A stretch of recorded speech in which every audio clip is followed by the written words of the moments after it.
Wow, things got really bad really quick. What's up, y'all? It's your man, Dad Dude. Bring you guys another video, giving out subscriptions down below, so go click that button. I'd appreciate it. Ahiru no Sora, episode 44, and man, Yokohama is really kicking Kuzu's ass. There's no way to sugarcoat it. They are just displaying that they are the much better team.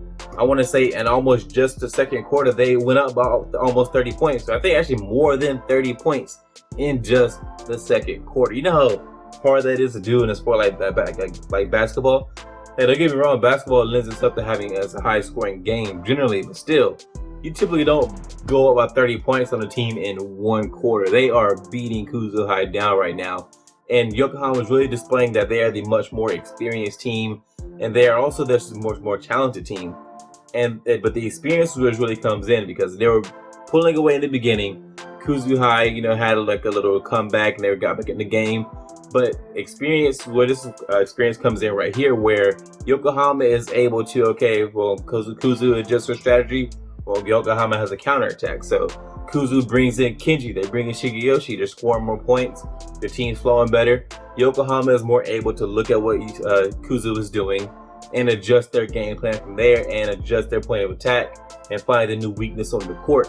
That is something that Kuzu High just doesn't really have right now because Kuzu isn't as experienced, whereas Yokohama has talent and experience and a more experienced coach, which I do believe is probably the most important part of this. They have a much more experienced coach than Kuzu has. Now, as cute as she is, just isn't that experienced.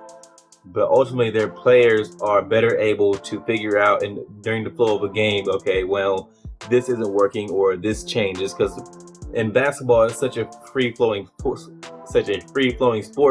that things change all the time. You're constantly adjusting what your point of attack is, what your strategy is, and Yokohama is more able to do that during the flow of a game than Kuzu is. The weak point that Yokohama is exploiting, I believe, isn't actually Shigeyoshi. Even though they say in the episode that they're attacking Shigeyoshi and they're making him come out having to guard smaller, quicker players, the person I believe is Kuzu's real weakness is Nanao, actually. And I get it. Everybody loves Nanao. You love Nanao. I love Nanao. She's fucking adorable.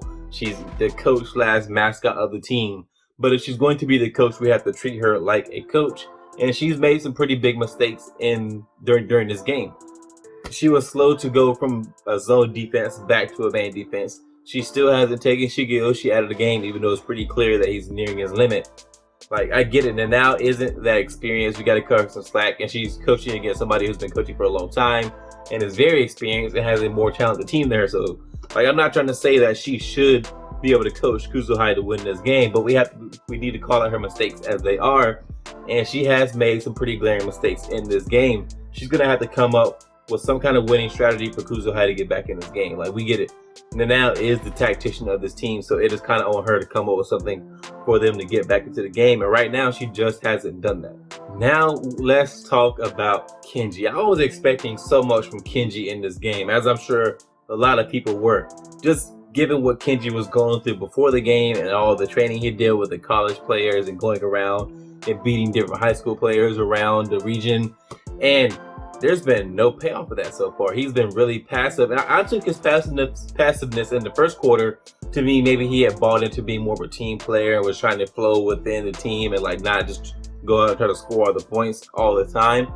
But it seems that the moment is maybe a little too much for Kenji. Maybe he's just a little afraid of the moment because he's not really going at Fua, and that's what I was really looking forward to in this game, was the rematch Fua versus Kenji. Maybe Kenji has some new moves he's going to put on Fua, but he's not really going at Fua. When he does go at Fua, Fua's blocking his shit, because Fua, with this 50-inch vertical, just jumping Kenji and just squatting everything, even on a jump shot. And to block a jump shot, you have to jump really high unless you just time it perfectly, because blocking a jump shot is not easy.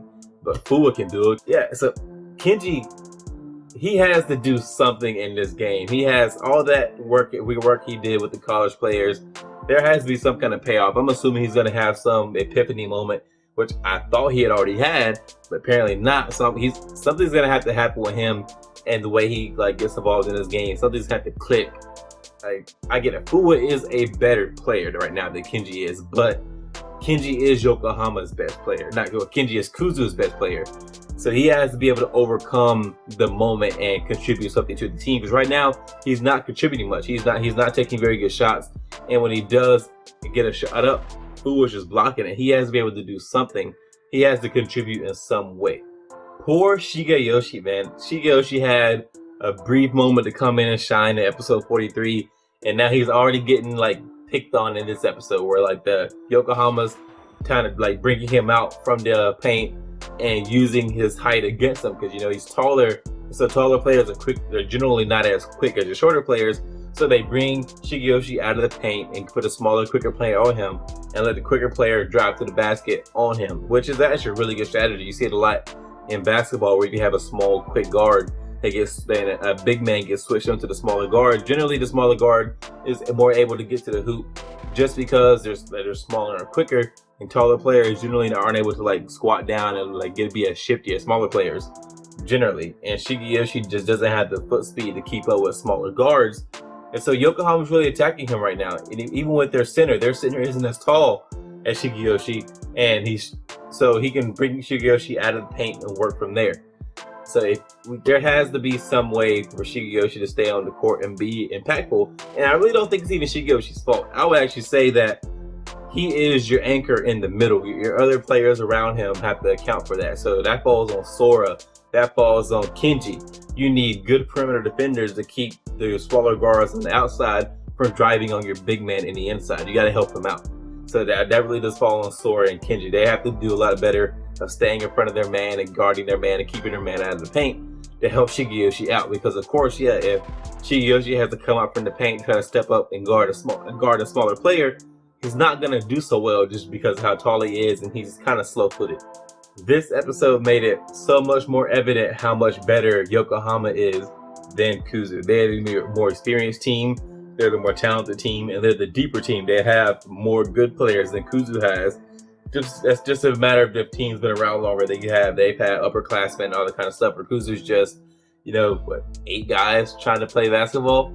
You need more than 8 players. You need to have a rotation. Kuzu can sub in Yokohama can sub in probably a whole new lineup and keep players fresh, which they're not doing in this game, but they could if they wanted to. They're deeper, more experienced, and more talented. And so I just don't see a way that Kuzu High wins this game. Like, I'm sure Kuzu High is going to come back and make it competitive just because it's an anime. They have to make the game competitive somehow. I doubt they're going to have Kuzu High just lose an embarrassing game, but I just don't think Kuzu High is going to be able to win this game. They're not as good as Yokohama. And Yokohama right now has neutralized Kuzu's 2 best players, which are Shigeyoshi and Kenji. So either Sora's going to come out on his light up the court with threes, which is entirely possible. In the game of basketball, three-point shots are the great equalizer. If you can shoot threes, you can get back in almost any game, because 3 points is worth more than 2s. It's just the math of the game. But I don't see a way for Kuzu to win this. I just think they're going to make it competitive, and one of their teachers is going to feel inspired and become their advisor. But I just don't think they're going to be able to win it. I don't know.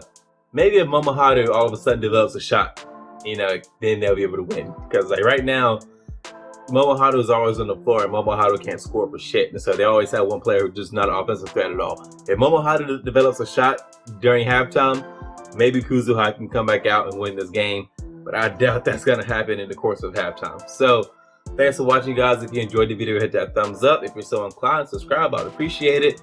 If you didn't like the video, let me know in the comments. I'll see you guys in the next one.